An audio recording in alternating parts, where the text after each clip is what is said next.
Good morning, and thanks for joining me from a spot where I normally start my days. This is where I usually have my morning devotions.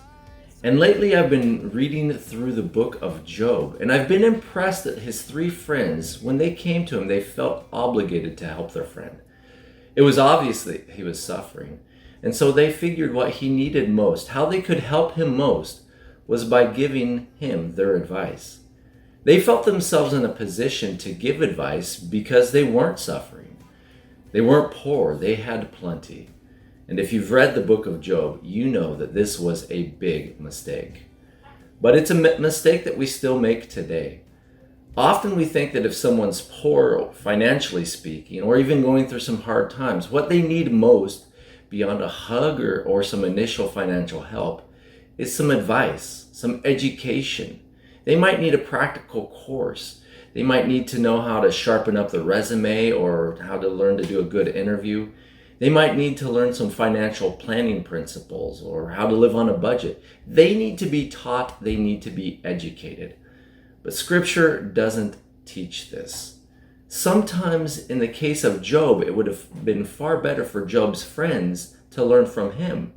From Job's friends who had things to learn from the one who was suffering, the one who was poor.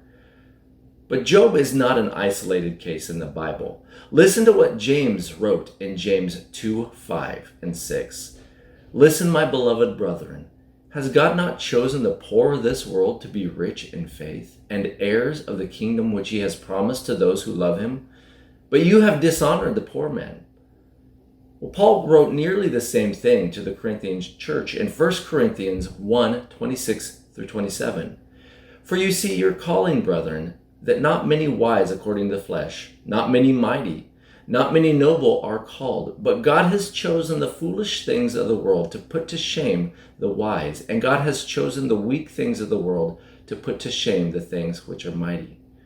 But even more than Paul or James, listen to what Jesus said in Matthew 11, verse 29. Learn from me, for I am gentle and lowly.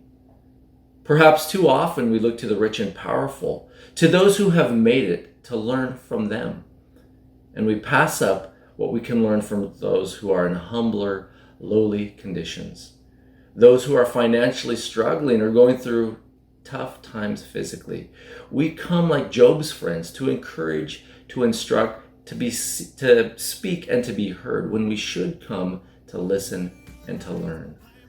As a pastor, how my faith has been encouraged when I have gone to visit someone that's going through a tough time, but whose faith is so strong. As Christians, let us not miss an opportunity to learn from people who the rest of the world might consider not qualified, but who are rich in the things of God. Have a great day.